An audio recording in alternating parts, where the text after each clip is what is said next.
Thank you so much, Betty and Will and everyone here at the Cultural Policy Center for inviting me back. It's always a pleasure to be here and to speak with you guys and to partner on so many aspects of cultural planning and cultural policy. And thank you for the lovely lunch, little bright spot on a cold day. So I am so glad to be talking about the cultural plan, but it really was a team effort, and I want to acknowledge some of our team members who are here today in the audience. Amina Dickerson and Nick Rabkin and Jorge of the firm We2. It was absolutely a team effort, and I was not involved in the 86 plan. I was an undergrad here at the U of C in 86 and didn't know that a cultural plan was going on. So I'm really grateful that engaged students in this discussion this time around, but I know that both Nick and Amina were involved in the 86 plan. So if you have questions about the 86 plan, I just might refer them to those guys. So we did a quick show of hands before I started to see. I'm just curious who are students and who maybe have read the plan. And so I anticipated that maybe not everyone here in the audience had actually read through the plan. If I had a nickel for every person who told me, well, I made it part of the way through and I tried to read the plan, I didn't get it all the way through, you know, I'd be ready to retire right now. So I know it's a huge amount of information and it's very dense, it's very comprehensive.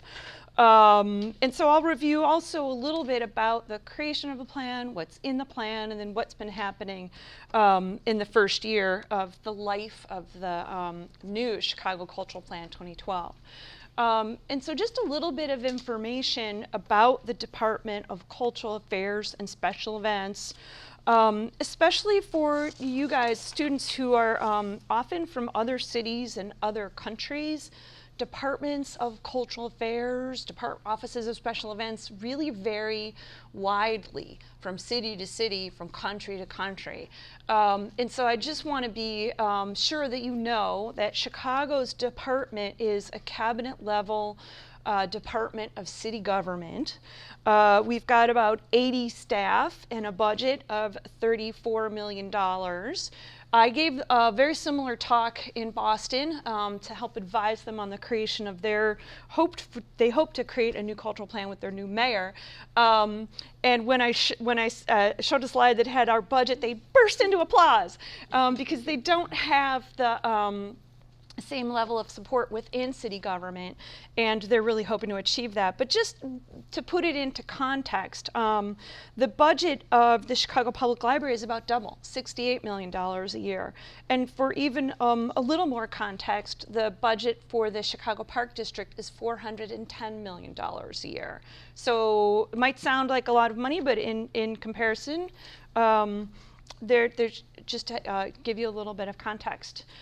We are formerly two departments that merged, Cultural Affairs and Special Events. We merged just prior to the creation of the Cultural Plan. Our mission, much shorter than it used to be, to enrich Chicago's artistic vitality and cultural vibrancy. And our strategic objectives are really focused on the health of the arts community, access to culture, strengthen the economy, and really trying to elevate Chicago's global prominence through arts and culture, things that should all sound really familiar to you. And how do we do that? We support artists and creative businesses. We give grants to artists and nonprofit arts organizations. We do events that support the small for-profit creative businesses and individual practitioners. We work with partners to market the city's cultural assets. And we produce and present an enormous number of free cultural programs. Just how many we do is extraordinary. We did our first ever comprehensive audit of programs actually in 2012 during the creation of the cultural plan. Most people only know our department through a couple of favorite things that we do. Maybe it's the Taste, maybe it's Made in Chicago Jazz Series, maybe it's Farmers Markets, maybe it's even Maxwell Street Market. We do a huge number of programs every year, 2,000. We reach and engage with millions of people, and we work with tens of thousands of artists and creative professionals all over the city. So why a new cultural plan? So many of you know that Chicago had a cultural plan that was done in the Harold Washington administration. It came out in '86. Hopefully I'm getting that right. Maybe it came out in early '87. It was very influential to our process.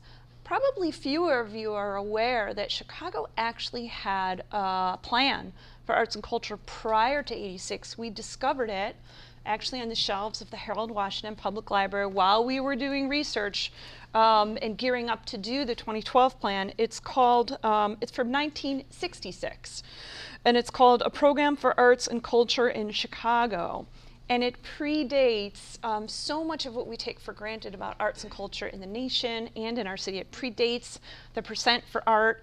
It predates the NEA. It predates the Department of Cultural Affairs. So it's a really interesting piece of context that Chicago has a long, long history of caring about the health of the arts community.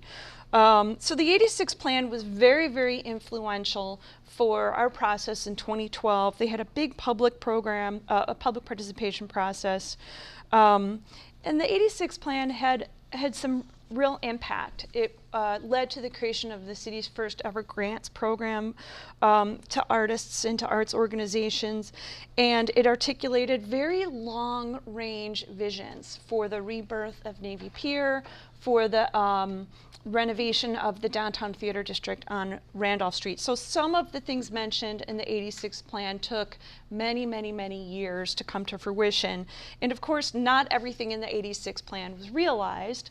Ultimately, the influence of the '86 plan was limited because, unfortunately, Mayor Harold Washington passed away in '87, not too long after the release of the '86 plan. So we're hoping to put things into place to ensure the longevity of the impact of the 2012 plan, which I'll get to a little bit later. So why a new cultural plan? We have a new administration. We had newly merged departments, a lot of leadership changes, and a realization that the cultural sector has changed enormously since '86. The methods of cultural production and cultural consumption have changed enormously, right? You didn't have the internet in 1986, and things have just really changed enormously. We also have an administration that, like every new administration, has a transition plan, convenes transition committees, and articulates goals for the city, right? So a very transparent, kind of policy-driven administration. The 2011 transition plan for the city actually articulated a lot of arts-related goals for the city and enumerated that a new cultural plan should be created within the first year of the new administration. So in the beginning of 2012, we embarked on the creation of a new cultural plan for Chicago. And this is just a very, very quick look at our busy timeline. We did a big public process, but in a little bit of a more compressed time period than they did in '86. We took advantage of digital media and Twitter and all kinds of social media to engage people beyond the in-person meetings that we had. And this is just to kind of show you a little bit of the milestones that we reached along the way and continue to achieve. So a little bit about our public process. We kicked it off in February of 2012 with a series of town hall meetings to ask very broad questions about people's visions for culture. What do you consider culture? Very, very broad questions. Engaged people downtown, on the south side, on the west side, north. We always tried to have that sort of geographic spread. Then our team took all the information gathered up in that first round, boiled it down to 6 key issues that then were discussed in a more intimate setting all around the city. This ran through the end of February through early April. We called it March Madness, March Cultural Madness. We had about 20 meetings all over the city, we called these neighborhood cultural conversations and really asked people to get granular and get detailed and vote for priorities and really dive into those 6 top key issues. We then issued a draft plan in July, and again gave people some time to chew on it, read it, discuss it, and brought people back again to talk about what was in the plan. Did we get it right? We got incredibly granular feedback. This is misleading. This is confusing. This is, clarify this. We need more neighborhood representation here. So huge amount of input. Again, always asking people about their priorities. Please vote. Please tell us what's the most important to you. And during the creation of the plan, we also did other aspects of the public process, right? So, or engagement. We had stakeholder one-on-one interviews. We had issue-focused, sort of smaller convenings, about 10 groups, kind of like a focus group. We had a electronic global forum where we had people from around the world sort of tapping in with experts in a digital forum. And we also, of course, had online engagement, Twitter, Facebook, all of the usual ways to engage. And people asked us, why are you crowdsourcing the cultural plan? Where are the experts? We know everything. We can sit in this room and bang it out. And it was important for people to understand that we would have input from everyone, not only because great ideas come from all kinds of sources, not just the experts, but also to cultivate buy-in and to cultivate a kind of a cohesion in neighborhoods, that we're going to bring people together in a neighborhood to talk about culture, and we hope that they meet each other and get excited about the conversation and continue to meet. And indeed they did. We heard from a group in Rogers Park who told us they loved the conversation at the cultural plan so much, and they didn't realize that they didn't know each other, and have formed a Rogers Park Cultural Council as a result of that meeting. And it's like, that's exactly what we wanted to have happen through that in-person engagement. So a little bit about what's in the plan. Again, an enormous amount of information. We hope this graphic makes it really clear that one plan has 4 major categories: people, places, policies, and planning culturally. Culturally, of course, we call it our 4 Ps. And those are populated by 10 key priorities. These are the things that people voted on in our public process. These are the most important things. 36 recommendations further populate those priorities, and these are recommended ways to achieve movement on those 10 priorities. And then even further, there's all kinds of suggested initiatives, actions, programs, pilots that are just suggested ways of achieving those recommendations. And when I show this, people say, did anything not make it in there? This is so much information, and I assure you there's a lot that didn't make it in there. And we had to be really thoughtful about what was completely unrealistic, what is not even in the realm of the possible. And that was a little bit of the filtering that the team engaged in to come up with really distillation of the public process. So again, a little bit about the 4 Ps. People is about investing in youth and the creative workforce. Places, growing access to the art, creating more space for arts to happen. Policies is about building a pro-culture government that's responsive to the creative industries, to our cultural community, removes barriers to those communities thriving.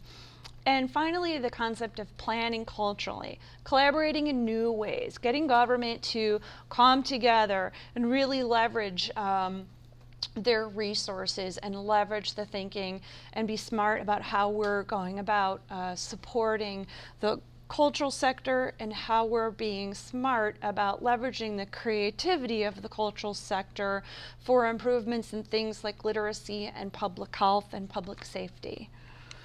So again, the 10 priorities, these aren't supposed to be in any kind of order, except that I really have to acknowledge that fostering arts education and lifelong learning was the #1 priority in every single public meeting we had. When we asked people to vote, or when we tallied people's votes on sort of little instant response, little meters, this was consistently #1, closely followed by access to the arts and space for the arts. So you'll see that these all kind of weave together in some ways. They relate to each other.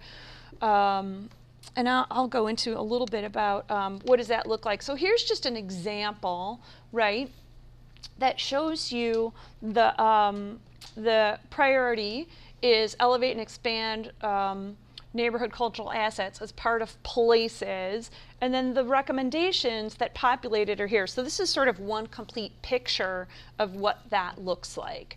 Linking neighborhoods to each other in downtown, maximizing people's opportunities to participate in culture. So just wanted to illustrate that. So we released the final cultural plan on October 15th. We made the front page of the newspaper. What I didn't mention, and I'll talk about now, is that in May of 2012, while we were conducting our public process, it was very, very evident to the new leadership at the Chicago Public Schools Arts Education Office that every meeting people are voting for arts education, and they thought this was extraordinary and really jumped on that as a mandate from the public. Now is the time, they felt it was the ideal time to seek support for the creation of the first ever arts education plan for CPS.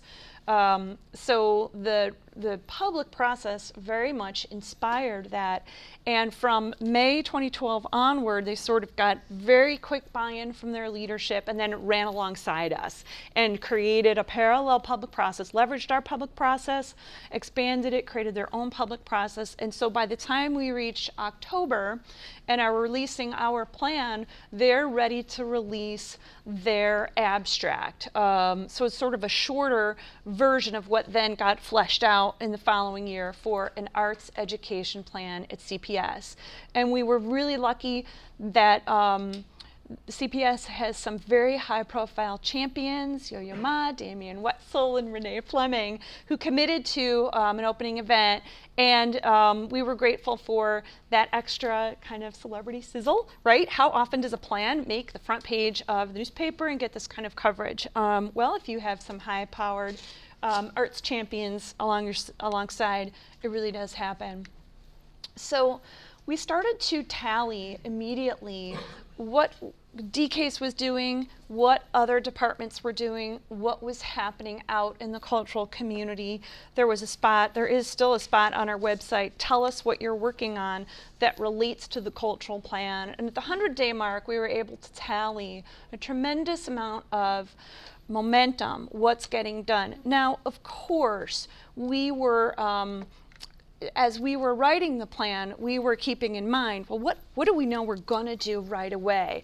While we were doing the cultural plan, DCASE internally was engaged in a strategic plan for the department. We knew that was going on. It's in the cultural plan. That's an early win for us. We knew CPS was doing an arts ed plan. And so, again, an early win for us. And this is how all plans are done. They have to incorporate aspirational and practical and what you know is going to happen and what you hope is going to happen. So at the 1-year mark, again, we've been tallying all along what's happening, what are we doing, what are others doing, what are people telling us that they're doing. And we've organized it into an infographic that just starts to tally everything that's been happening within these buckets. And I'm going to go into a little bit of a deeper detail. I know you probably can't read any of this, but it's just to show you how we're sort of keeping track. But as you guys know, this is not sort of a true impact or metrics framework. This is us just counting, keeping track, and tallying. And true impact and true metrics and true measurement of our progress will come later. As you guys all know, it takes a year or two to data sources to kind of catch up to reality of what's happening. And so we're embarking on that forthcoming. So I'll really go through quickly, keep an eye on the time, our 10 priorities, and just review a few of the top line accomplishments that have been happening in this past year. So in terms of fostering education, arts education and lifelong learning, the city, in part with funding from the Chicago Cultural Plan, sort of first year implementation funds, seeded the Creative Schools Fund. And this is going to start happening now. There's a whole systems approach to incorporating arts in CPS. One of the first things they did was identify an arts liaison in nearly every school. They'll get there. I've just updated this when we were in October tallying at the 1-year mark. It was sort of 400 and something and 70-something% of schools, and it's a rapidly expanding number. So this is the point of entry, sort of how do I work with the schools? Oh, here's the liaison. And then the liaison is charged with gathering data. What is happening in that school? What are the partnerships? How much arts education is happening? And the measurement, right, is a baseline so that they know what's happening and sort of how far each school needs to go to get to the goal of every kid, every school, every subject, and make it much more equitable within the school. So they found that they were at about 99 minutes per kid average, and they're going to aim to 120. Summer of Learning launched last year. In their first year, they had over 200,000 participants. The libraries did a reading program. Over 2 million books were read by kids. This is going to continue and be expanded next year. DCASE relaunched our grants program. The applications are finally online. We've significantly changed the criteria. We now have a full staffing of creative industries staff within DCASE. It took the better part of 2012 and 2013 to achieve that. But in a short period of time, they've been able to do really significant programs. The first ever music summit, a film summit. We did a fashion town hall and industry day. Seed Chicago launched with Kickstarter campaigns, really elevating the visibility of sort of small creative fundraising campaigns. Just for way of comparison, our grants program, in comparison to other cities, is relatively modest. It's about $1.2 million, and you compare that to our friends in Cleveland who grant out $15 million a year. And so the long-term aspiration is to grow those dollars, but just for comparison, Kickstarter campaigns in Chicago raise over $8 million a year. So crowdfunding is very important. I think it's always important to kind of compare and contrast. Really important artist live work housing and housing projects are breaking ground in Bronzeville in particular. Inspired by the cultural plan, the Park District has pushed to expand and sort of revamp and modernize the Arts Partner in Residence program. We're really excited that that's growing. In terms of elevating and expanding neighborhood cultural assets, DCASE, our department, has continued to expand our programs in the neighborhoods. The Park District, in partnership with DCASE, launched Night Out in the Parks and Classics in the Parks to dramatically expand cultural offerings, free cultural offerings all throughout the city. The Cultural Alliance, which is an alliance of small ethnic museums all throughout the city, did a pilot of training the experts in the neighborhood about giving tours. The first ever shuttle from downtown to the Englewood Jazz Festival went from the Cultural Center down to the festival. And Choose Chicago, our partner for tourism, launched their neighborhood tourism site. In terms of facilitating neighborhood cultural planning, we're really excited to see the groundbreaking of the 606 and the Bloomingdale Trail. CMAP, which is the Chicago Metropolitan Agency for Planning, created an arts and culture planning toolkit. This was really inspired by the cultural plan early on. Before we even began to work on the new cultural plan, we went to CMAP to see how could we get them to work with us and help leverage the thinking, urban planning thinking, to really recognize that so many towns want to incorporate arts and culture into their town. They don't know where to start. Let's help give them the tools. And it was ready by the time we finished the cultural plan, actually a little bit after that. So the timing worked out incredibly well. And we're going to leverage that and really use that for training our SSAs, which are our business improvement district agencies, and our chambers and our local arts councils. They do quarterly trainings. DCASE is now on the agenda for every single one of them. Actually, they're meeting tomorrow, and we're going to talk with them at every one of their training sessions about what's in the cultural plan, how can cultural planning be a tool for their community improvement, what are some of the tools that they can use, that they know about the toolkit, that they know about our permit staff who can help them, that they know about grant programs. I mentioned earlier that there's a new cultural council in Rogers Park. We're really excited to see that and work to support their efforts. And then again, CMAP completed a Bronzeville Heritage Corridor study. This is to nominate Bronzeville as a heritage corridor, and also excitingly, I should put on here that Pullman also finished their nomination to be a national park. So there's a lot of momentum to formalize some of these designations. So this is just a screenshot of the CMAP Arts and Culture Toolkit. It's actually relevant for a municipality really anywhere in Illinois, and also for neighborhoods and communities. So it can really be used by multiple constituencies. In terms of strengthening the capacity of the cultural sector, we've continued our grant support to art service agencies. And one of the things that's happened in the revamp of our grants program is that our grants, what used to be the ceiling, is now the floor. So we're giving larger grants, and they're actually more competitive. So we've not been able to grow the total number of dollars, but we're hoping to do that in the future. We're continuing with our Creative Chicago Expo. It's expanded to 2 days. I mentioned the film and music summits. Those are going to be expanding, and our support of the fashion industry. And we've also partnered with the Department of Health.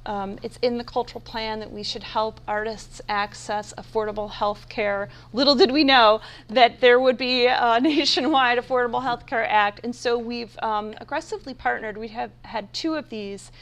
And the AFL-CIO told us that our healthcare sign-up was the best event in the whole state, and they wanted to do more with us. So we had healthcare navigators working with artists to sign them up for healthcare. Optimizing city priorities and regulations. This is one of the most challenging aspects of implementing the cultural plan. As you can imagine, it takes an enormous amount of time to change our bureaucracies, to get new legislation introduced, to really work with updating our regulatory framework. We have 3 wards that have dedicated arts coordinators. I am hoping to come back in a year and tell you that that number has quadrupled. That's a real aim of ours, is to have aldermen really acknowledge the value of the arts and have staff dedicated to working on that. We finished our DK strategic plan. I mentioned that our grants were put online. The final reports are online. It's a much easier process, much less time consuming and resource intensive to apply for a grant. Our partners at the BACP, the Department of Business Affairs and Consumer Protection, have launched a neighborhood small business strategy. We're really excited about support for creative businesses. We've had the first ever food truck rally. Actually, food trucks were incorporated in, I think, about 17 of our different programs, which is a huge change from when it was so difficult to get any kind of food truck permitted. And finally, our UFC researchers will be really happy to hear that we're working very hard to put cultural data sets online so that that analysis and the metrics can be much more rigorous and much more robust, and we can really start to measure the impact of our efforts. In terms of promoting the value and the impact of culture, we're really excited that the cultural plan was awarded the Burnham Award for Excellence in Planning from the Metropolitan Planning Council. This is a huge vote of confidence from the urban planning community in Chicago about the value of arts and culture to our city and to our communities. I cannot overemphasize enough how resistant the traditional urban planning community has been to embracing the concept of cultural planning and sort of really recognizing the value that arts and culture plays in our cities. So we really think it's significant. Choose Chicago has worked on a cultural asset inventory. It greatly informs their neighborhood tourism site. Again, I mentioned already the training for SSAs and chambers. Really just helping them to understand how they can use arts and culture as a tool in their communities.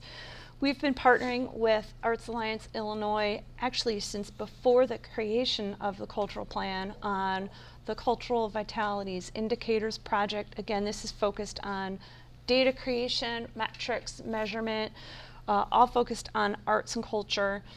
And again, we're going to be working on more data sets to help inform that. And that's really related to the stewardship partnership. Arts Alliance Illinois is going to be convening a committee. It might have a sexier name than Cultural Plan Stewardship Committee. We're really hoping it does. But this is a way for sort of outside of city government for the cultural plan to have champions and advocates and really begin to hold the city's feet to the fire about ongoing implementation of the cultural plan.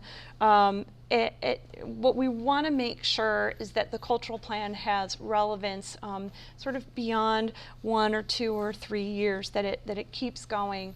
But then when we need a new one, when we need to update it, that they're there to say, hey, you know what, it's time for a new plan. So to really help keep it sustained impact. Strengthening Chicago as a global cultural destination. Choose Chicago is doing an incredible amount of research and is starting to understand how people all over the world do or don't recognize and understand what's here in Chicago. Where are the strongest growth markets for the cultural tourist? I mean, we have incredible cultural assets, and they are going to be marketing them to a global audience. Theater Week was launched just about a year ago and is going to have its second year this year. Restaurant Week is right now. It's grown tremendously. I'm hoping they can sort of push through the cold weather and have an even bigger year this year. But it does a huge amount for our culinary field at a time when, quite frankly, tourism is really slow and really quiet. So it's a really strategically timed promotion. Expo Chicago's second year was very successful. Choose Chicago has been, for the better part of the year, creating a cultural tourism strategy that they're releasing actually this week. At the MCA, they'll be saying sort of what's their strategy for growing cultural tourism and neighborhood tourism. And we've heard from the mayor that even higher tourism goals have been set. IPW is the biggest tourism trade show in the nation. It's enormous. It's going to be here in Chicago for the first time in about 10 years this year in April. So it's great timing to have these strategies in place while the whole tourism industry is here in Chicago, and we can really showcase our city. In terms of fostering cultural innovation, what we've seen is a tremendous number of plans that the city has issued that deliberately incorporate and mention the cultural plan. It was something that we had hoped for in the cultural plan, that other cities, other departments' plans would incorporate, and there would be this cross-fertilization, and it indeed has happened. Sometimes at our urging, and many times sort of absent our urging, which is incredible to see.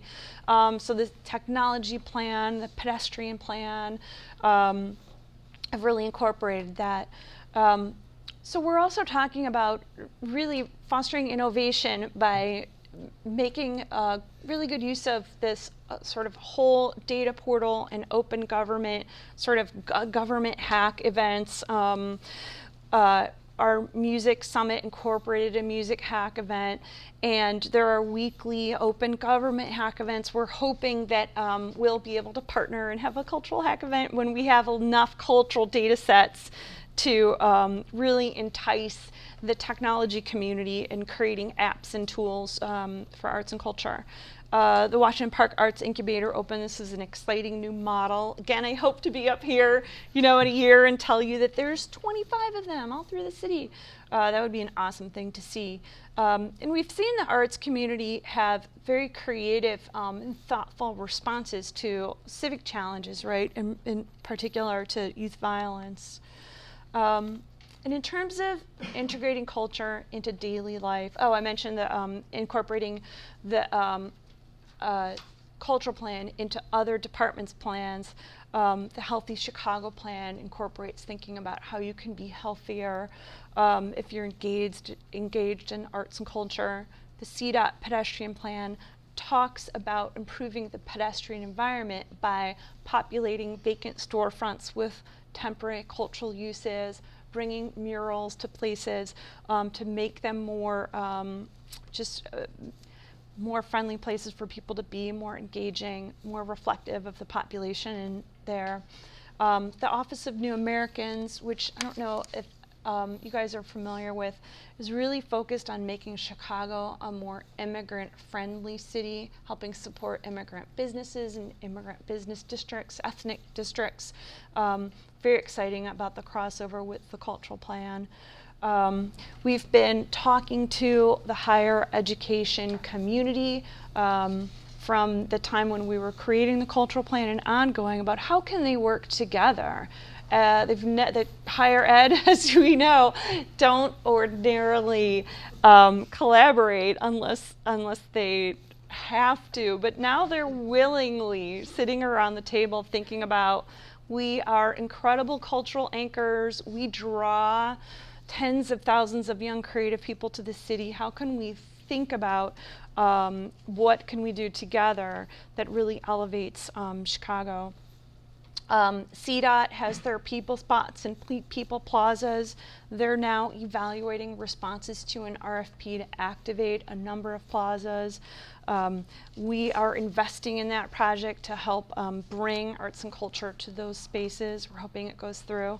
And really interesting new kind of events, new models for events and festivals that I call pop-up events. And Chillfest in Bucktown is a great example of a music festival that didn't close down any streets and just sort of inhabited and populated shops and storefronts and streets and all the places in the neighborhood.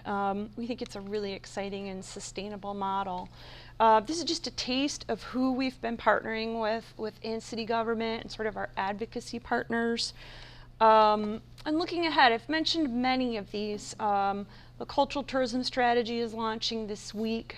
We're partnering with the Cultural Policy Center on a series of conversations about what's the research agenda for arts and culture. Again, really measuring the impact of the cultural plan, how we're moving the needle. We need much better data, we need better research, we need better analytics, we need a cultural sector who are literate in research and statistical terms. There's a lot of needs in this space. Our creative industry staff are working on a new web presence. This week, actually, Thursday, is a sort of big new festival, or the first year of a bigger Chinese Lunar New Year, a whole series of events, sort of brighten up your dark days of winter. Really excited to see that. The Great Chicago Fire Festival is in its planning stages. It's launching in October. Red Moon is busy conceiving how all the pieces fit together, how many neighborhoods fit together. We're really excited to see how that shakes out and becomes an annual ritual for the city. Cultural district planning is underway. Uptown, the community organization there has been conceiving what kind of plan do they want to do for their district. The Wabash Arts Corridor planning, sort of being led by Columbia College, is ongoing. And we're still hoping to do a plan for a creative industry district focused on Cermak and the river. I mentioned our cultural hack day. We hope can do with the Cultural Policy Center. We're working with local arts councils and neighborhood organizations, and actually a class at the School of the Art Institute to create a toolkit for pop-up storefront arts uses. Just really a how-to guide. So many communities do them, so many more want to do them. They shouldn't have to reinvent the wheel every time, so we want to make it a little bit easier for them to navigate the process. I mentioned the People Plaza cultural programs. And then finally, we hope to have a better web presence for the cultural plan. We had a dynamic and fun, just kind of temporary site during the creation of the plan that really wasn't necessarily what it needed to be moving forward. Right now, it's just part of the DCASE cultural plan, or the DCASE website, just a few pages there, but we really hope to have a much better platform for people to engage and really find out what's happening and how they can get involved. Finally, just a little proud recipients of the award from CMAP. We're really excited about receiving this, and our chair of our Cultural Advisory Council, Nora Daly, was there to accept it with us, which we're really excited about that. And so with that, I think I'm going to end my formal remarks and definitely have time for questions and discussion. The best way to stay in touch with us is on our website or through social media. But definitely look for later this year an enhanced web presence from us. Thanks so much.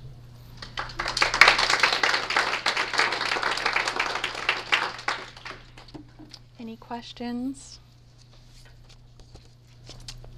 You made the observation earlier that in a lot of cities, departments of planning are not the most attuned to things cultural, and so are not the easiest entities to work with. What is your experience in this regard been with the department in Chicago? Well, I'm a former employee of that department. I started my career in public service at the Department of Planning and Development, and it's changed over time. It ebbs and flows. They've had a lot of different leaders in the 10 years since I've worked there, and at times it's extremely supportive and collaborative, and at other times it's a challenge, I'll be perfectly honest with you. Julie, thank you for being here. Has the plan had any impact outside of the city so far? Oh, yeah, thanks for asking that. It has. We've been really excited to hear from our colleagues, actually, all over the world and all over the US. Denver is just about to release a new cultural plan, and one of the chief sort of cultural planning creative industries people in Denver went to planning school in Chicago and is a sort of a longtime colleague, and we've just been talking to them. Now that they're ready to release their plan, they're talking about implementation. Michelle Boone presented the cultural plan at a conference in Shanghai. I've met with the people in Boston who hope to create a new cultural plan. I spoke also at a conference in Birmingham, England about the cultural plan. So there are a lot of cities now looking at creating a cultural plan. We certainly were inspired by a few others like Toronto and London's cultural audit, but it seems to be a real, the size of Chicago and the visibility of our plan, I think, has made us a little bit of a leader nationally. People are really looking at us. How's it going? How did you get that kind of support? How did you get people to come to public meetings? So we're really excited to share that expertise nationally and internationally. Mm-hmm. I do work with the Council of the Midwestern Psychological Association. We have our annual convention here.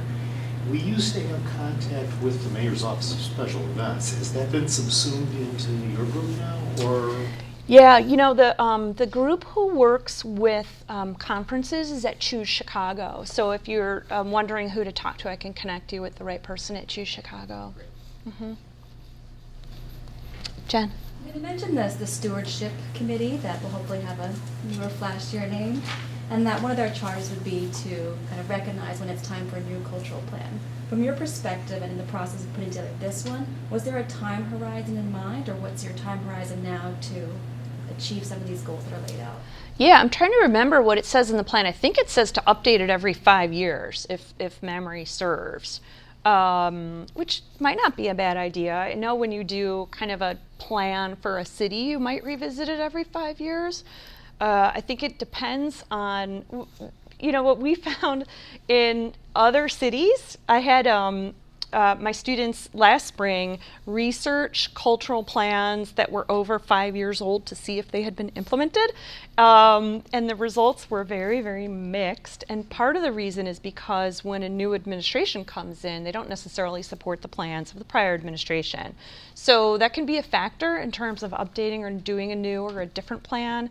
It certainly was the case in Birmingham, England, who is the sister city with Chicago and who had a cultural plan, but they had a new council leader, they had a whole new administration, and they were just not interested in the prior plan. They wanted to do their own new plan. So a little bit is that kind of thinking of administrations, but in our own tallying of how much of the cultural plan is done, we're at the 50% mark. And if we keep going at that pace, 5 years is the appropriate time frame to look at, you know, what's next.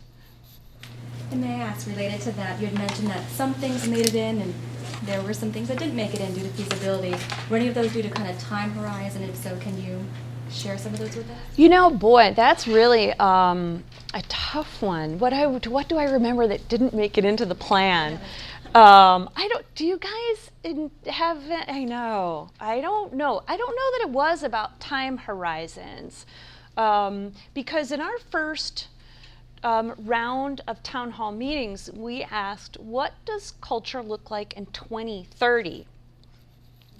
And I remember that in right when we were doing those town hall meetings, Louder Than a Bomb was kicking off their season, and they were like, we're going to take those questions and make that the inspiration for the Louder Than a Bomb kickoff challenge. And so I watched the kids saying, 2030, what?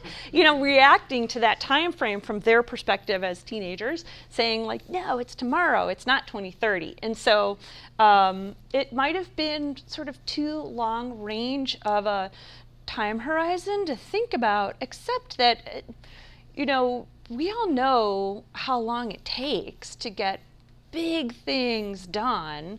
You know, the O'Hare Airport was in planning for like 30 years. You know, that's long range, you know, things do happen to take a really long amount of time.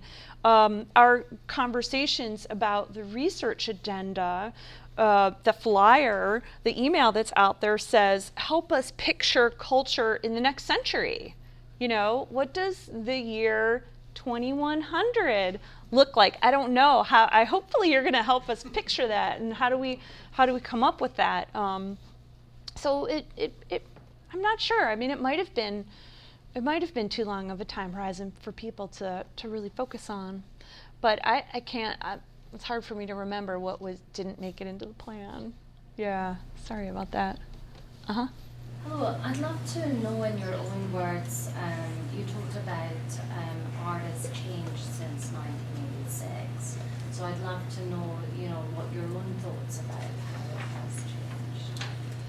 Yeah, I'll take the music business, for example. The music business has been transformed by technology. How do you make a living as a musician or as a band? It used to be that you got signed and you sold a lot of records and then you made it.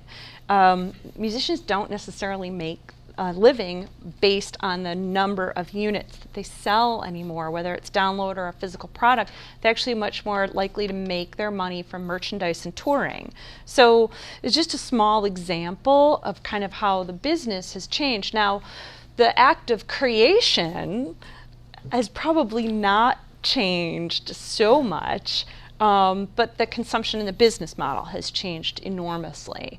And we see that that's true in some other fields as well. So the other thing that's changed a lot is I think the proliferation in nonprofits. We have a really, really large nonprofit arts industry that's grown and grown and grown and grown and grown. Some people would say in an extremely unsustainable way. Finally, people are starting to think about, well, maybe there's a different model and you don't have to be a nonprofit and you can be an LC3 and there's other ways to do things, and maybe there are small businesses and not nonprofits. So that's a really evolving equation, I think. But in terms of like cultural production and how that's changed since '86, how do you think that's changed? Yeah, I don't know. That's a really, really big question. How has cultural production changed? I would like to ask the audience if they have any thoughts about that. I think in some fields, it hasn't changed at all, right? A songwriter is going to sit at piano with a guitar and maybe write it. Maybe they'll use some digital tools, but I think that in some ways it hasn't changed, right? That maybe you have a day job and you're working on your creative product on the side.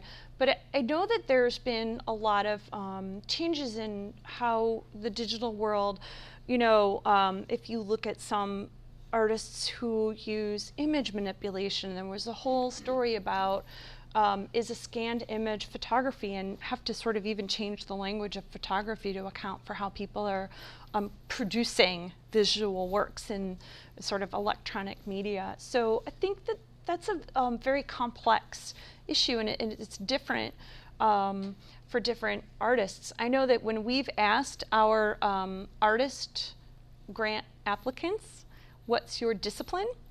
A common answer is social practice is my discipline. And maybe that was, I don't know enough about how the arts community looked in '86, but for us, that's certainly changed in the last, I would say, 5 to 10 years, that many more artists are engaged in a social practice. And of course, Theaster Gates is kind of the preeminent example of that. Whose art discipline and art practice is very, very multifaceted. I think the other thing we found is the high degree of hybrid practitioners, right? Someone who's a dancer and an improv artist and is a installation artist and a sculptor. That people do a multitude of disciplines and have a real hybrid practice. I think that that's a trend we've certainly seen in the last probably 5 to 10 years. Yeah, I hope I answered that. So thank you. And of what did make it into the plan, what aspects of implementation do you anticipate will be the most challenging, or are there things that you would just love to see happen, but already you maybe see them kind of struggling or lagging? You can also answer the positive side too, but I think that would be really Yeah, I mean, Betty, I'll tell you one of the really tough things is wow, I mean, there's so many challenges. One of the things we talk about is growing the pie. As good as we have it in Chicago and the state of Illinois in terms of support for the arts, and in comparison to other places, we really do.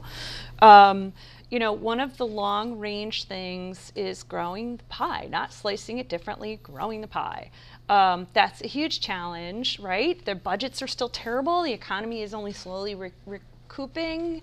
We can't do some of the same things they've done in other cities, where I think it's Seattle, where they had a ballot measure for adding something to, I don't know, I think it was maybe even their property tax for arts education, and it passed, and all of a sudden, wow, it's funded. So we don't have the same tools at our disposal, but it is one of the things that the stewardship committee is going to be thinking about, sort of really long range. And it's the kind of thinking that is so beyond, just our department. And so it needs that sort of broader thinking and that broader constituency to move forward. So I would say that that's probably one of the biggest challenges. Yeah, I think there was some So can you talk more about how you, how the committee incorporated all these sort of dispersed, diverse voices, especially from places like social media? Because Because I went to the very first, the kickoff meeting. Town hall meeting. Town meeting. And it seemed like the majority of the folks there were either from CPS or arts administrators, and there was a much smaller population of people who would categorize themselves as people who were making their living doing art, like actually like writing music, Right. painting the paintings, whatever. And it seems that when you said, we took votes to these things, if the largest, numbers of people are Right. CPS folks, Right. arts administrators, how did you manage to incorporate all these different voices into? Right. How did you do it fairly? Yeah, so it's one of the reasons why we did have so many meetings in so many different places and so many different settings and contexts, and did an enormous amount of outreach to all different kinds of people and places and community leaders. But you also have to understand the limits of in-person public engagement, and you can't force people who don't want to come to a community meeting to come to a community meeting. And we had a particular challenge bringing in people under 25 who really did want to just follow the live Twitter feed. And one of the challenges of digital engagement is, we're not the NSA, so we don't know the statistics of who engaged. We don't have demographics on the digital engagement, so it was really hard to tell. We did hear from a lot of people who were following from all over the world on Twitter, in particular. I'm in Germany, I can't make it, please live tweet, is it going to live stream, and things like that. So I think that in-person engagement of a civic manner, people often are going to self-select. And that is the nature of the beast. It's the nature of all civic engagement. Every sort of open town hall meeting, you're going to get people who are interested or skeptics or have something at stake, or they're somehow engaged. And it is very difficult to engage people who aren't interested and don't want to be engaged with. So it isn't, a random sampling and a statistically significant. It's not a census of all the people in the city of Chicago. It is a select bunch of people, but they're the people who cared and showed up, and so they get to be counted. And Amina wants to chime in. I just want to say that there were also the meetings that you had with the associations that represented those artists. Right. Oh, that's right. So, and then we also had, a meeting in Spanish in I think it was in Douglas Park, and we had a meeting in Cambodian at the Cambodian Museum, and we had the community meeting at the Joe Brothers. It was like the whole audience was Chinese, and so we had a really diverse participation, and I was at every meeting, and I did get to see sort of everyone there. And it's true, at some meetings there were a lot of artists, and at some meetings there were a lot of parents, and at some meetings there were, it was all over the place of who engaged. And if I could have done it over again, it would have been great to get extremely good data and demographics and stuff from the participants, but it just was sort of beyond our methods. Now, Jorge wanted to chime in too. Yeah, one of the things too is we did have a tremendous participation online and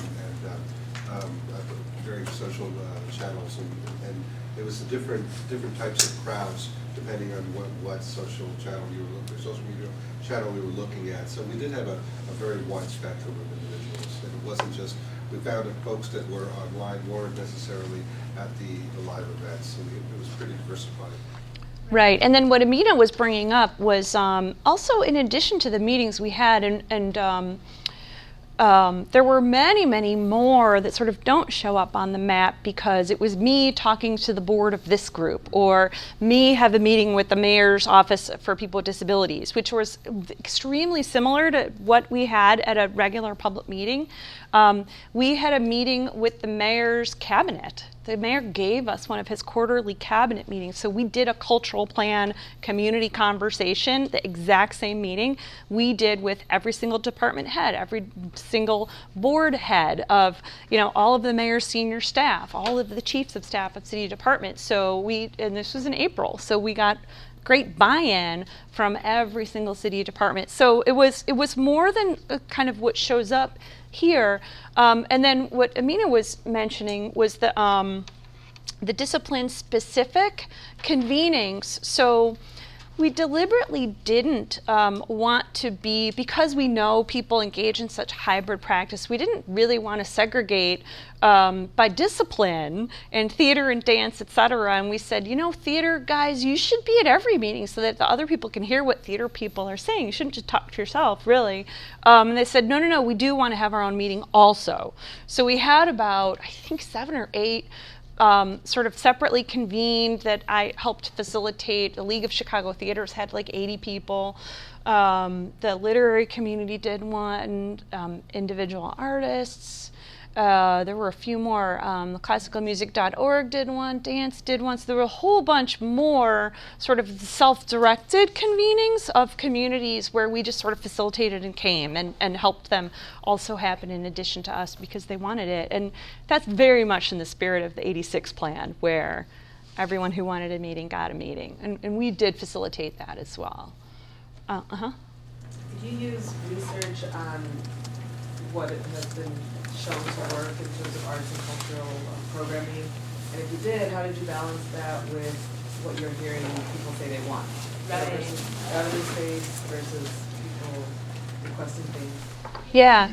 So our consultants did review a tremendous amount of existing research in the field, and there's a lot of it, right? We looked at other cultural plans. We looked at research on, you know, placemaking and community building and creative industries, everything. Every study that's out there was sort of part of our knowledge bank that our consultants took into account. You know, Nick's research on arts ed and the teaching artists, everything that we could get our hands on, we got and shared it, you know, within our team. So they really looked at everything, but what we didn't do was original primary research, right? We did our public process and we did all of our work, but we didn't undertake, you know, that kind of a census or a random sample. And it was a choice. It just was a matter of time and budget and resources. But actually, if you look at the 66 plan, they actually did do that kind of like a random sample telephone survey of, you know, non-arts goers in Chicago. It was really interesting that they did that research. And that's very common that you would see that in a cultural plan. It just wasn't part of what we were able to do. I don't know if I'm answering your question. Well, I think what I wanted to know more is, once you did that review, did you use that to inform the things you selected Yeah, to the plan that from people? that really informed what is the state of the art of cultural planning and placemaking, creative industries and cultural policy, and what are best practices. So yeah, we absolutely looked at the case, you know, sort of the research and the case studies for best practices. Yeah, it did inform it. Nick? Julie, I wonder if, because the plan is so big, it's so tough to get your arms all the way around. Let's say comprehensive. I wonder if you would offer your own sort of sense of what you think in this past year, of that 50% of the things that were attended to, what are the 1 or 2 things that you consider to be the most significant and substantial? And what are the 1 or 2 things looking down the line in the next year or 2 that we might look forward to seeing develop and unfold?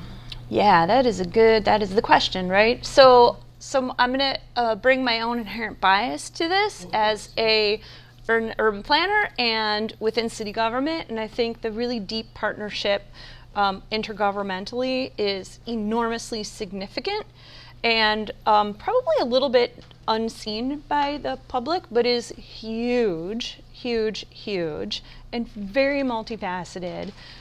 So I think that's been really one of the most important things. Now that's from my perspective, because I'm within city government. Someone outside of city government might have a very different perspective on that. And so moving forward,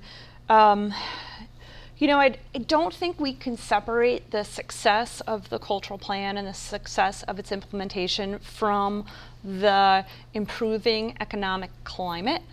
I think moving forward, that's hugely impactful, that there's just so much momentum and growth, and people are opening businesses, and people are investing in cultural things, and the tech community is doing well. And so moving forward, I just think our creative entrepreneurs are going to be a huge factor in sort of the success of our cultural sector. I see that as, and how we can best support them is going to be really big moving forward, and we're just really getting our momentum going in that direction.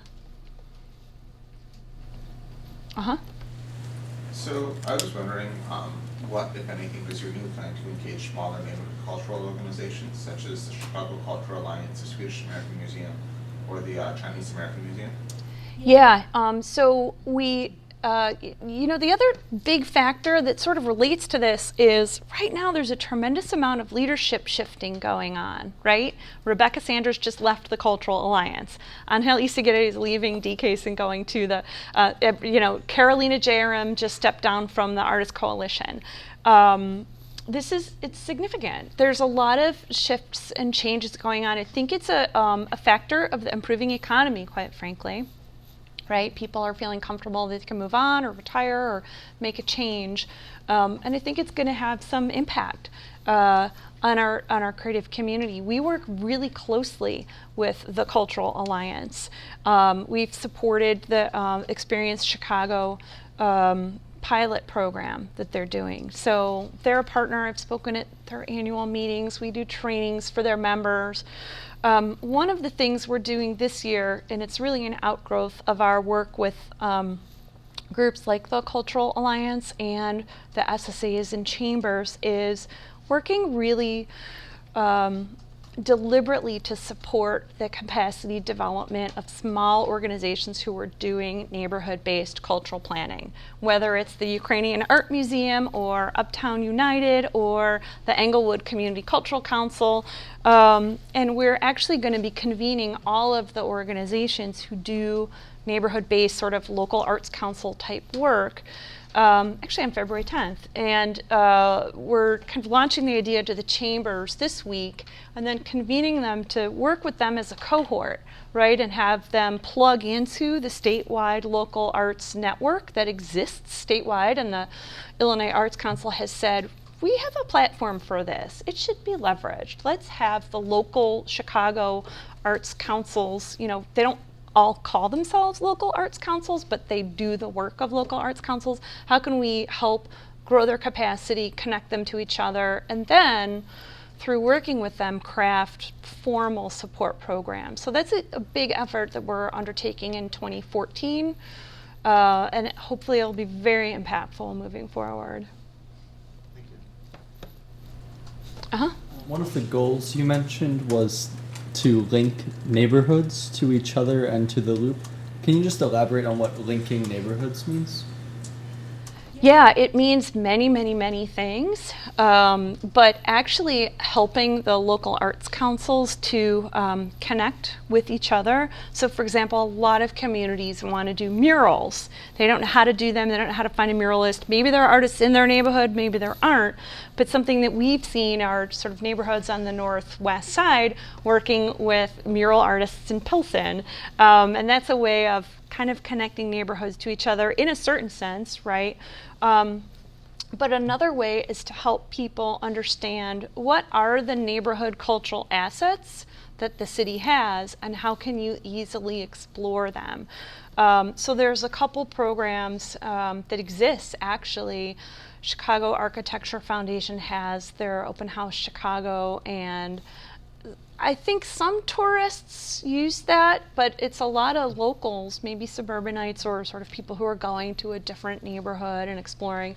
So it's really helping people to explore new neighborhoods and understand all the cultural assets at their disposal, and also tourists as well, but actually also helping to support, like something Martha's working on, Jane's Walk, right, where she's helping to find that local cultural maven in a neighborhood and convince them to share their passion and expertise for their neighborhood in a really different kind of a way, less formal, no ticket, maybe no ticket, I'm not sure, but to explore what really is our cultural heritage, what's there, where's that hidden gem, but also to highlight the expertise of everyday people who are in neighborhoods. So Jane's Walk is an international phenomenon that kind of inspired by Jane Jacobs, Eyes on the Street and the Citizen Planner and the Citizen Advocate, and last year was the first year that Martha did it, and